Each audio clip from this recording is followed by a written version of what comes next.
HIV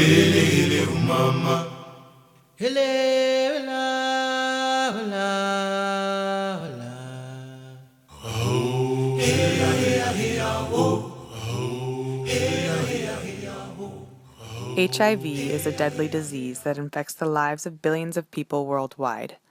Although the disease affects most regions of the world, the prevalence of HIV in Africa accounts for just over 70% of HIV cases globally. South Africa, one of the most developed countries in sub-Saharan Africa, currently faces the highest profile HIV epidemic in the world.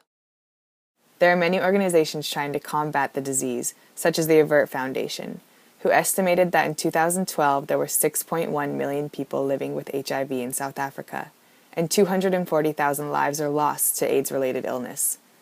Foreign aid efforts have also worked exceedingly to intervene, offering approximately $1 billion annually to run HIV/AIDS treatment and prevention programs. These donations have helped to increase the life expectancy of an individual by nearly 5 years, providing hope to a large population in despair. However, HIV plagues the daily lives and culture of innumerable innocent individuals because of the negative stigma that has come to surround the idea of Western intervention and HIV treatment in South Africa. It is our duty as an educated, informed, and compassionate public to continue to intervene where intervention is necessary, while keeping in mind the social turbulence of the nation that prevents it from eradicating the disease as fast as possible. In its current state, there are many factors that put South Africa at high risk for HIV. These include general instability, like poverty and limited access to health care, as well as sexual inequality, where there are high levels of sexually transmitted infection, sexual violence, and prostitution. And there has been a long history of neglect in the governmental response to the epidemic. With the accumulation of such factors in the past decade, South Africa has seen a transformation in its societal perspective of the disease. Since its initial outbreak, HIV has been publicly denied by an overwhelming majority of the people, almost as a secretive ploy to also deny its existence.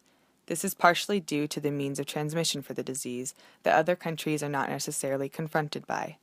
As 60% of South Africa's 150,000 sex workers are HIV positive, sex workers and same-sex transmissions are disgraced by the general public, and this notion has been given to those facing HIV. Unwilling to suffer the embarrassment and exclusion that one receives for being infected, HIV-positive individuals consciously refuse to use sexual contraceptives and admit to their infection for fear of being stereotyped.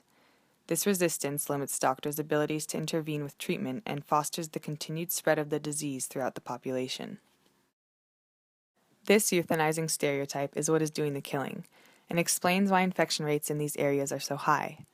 Social and economic interventions are possible routes in addressing the current situation, but focusing primarily on the long-term intervention is hardly feasible, for it would take time that is unfortunately not available. Long-term intervention is necessary, but if we are to change such a norm in the cultural view of this disease, the short-term challenges in the social discourse of HIV first need reformation. The continued immediate attention of the infected population is of the first priority. But in the nature of the disease and prevention, the ability to speak up, speak out, and acceptance of this disease so desperately needs to be emphasized. As coercion in the tragedy of the commons is referred to as dirty, HIV in South Africa has similarly been condemned as dirty, but the stigma needs not forever to be so. And it is suggested that the dirtiness can be cleansed by exposure to the light. In the cultural context of South Africa, this insinuates societal permeation over and over, without apology or embarrassment.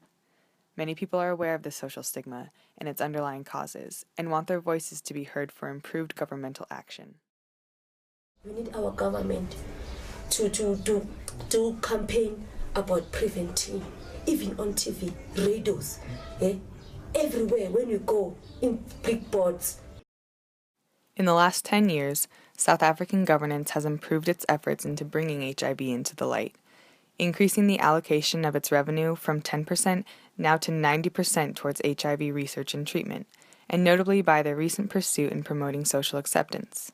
There are initiatives encouraging protected sex, like positive advertisements of contraceptives and public condom distribution throughout cities and villages. Likewise, the medical community in South Africa has shown their support to willingly create open conversation about the epidemic. Just this year, they have highlighted the influence of social media, And for doctors like Cindy Van Ziel, it's through nuanced methods capitalizing on modern technology that she has begun to incorporate into her own practice.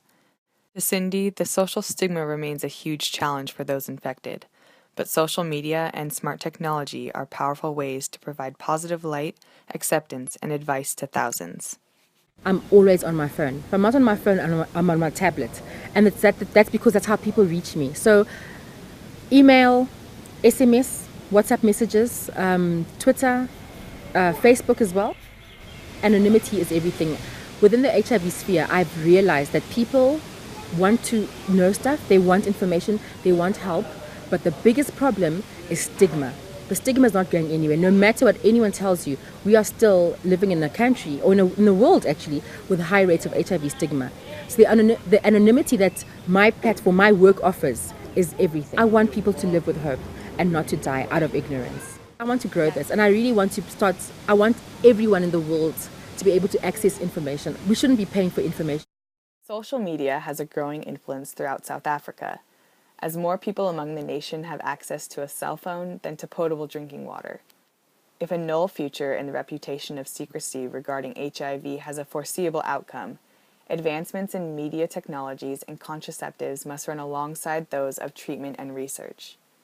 An open conversation through the relentless repetition in the context of social media can be created and promoted with the help of traditional healing practices and South African biomedicine.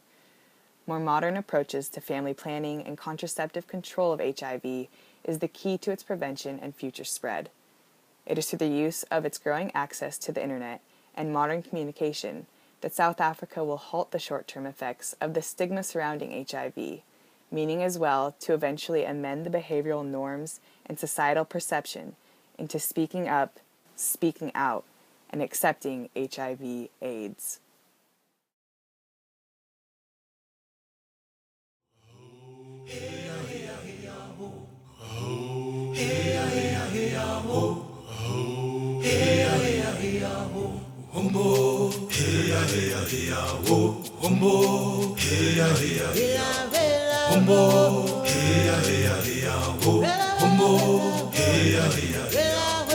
Humbo.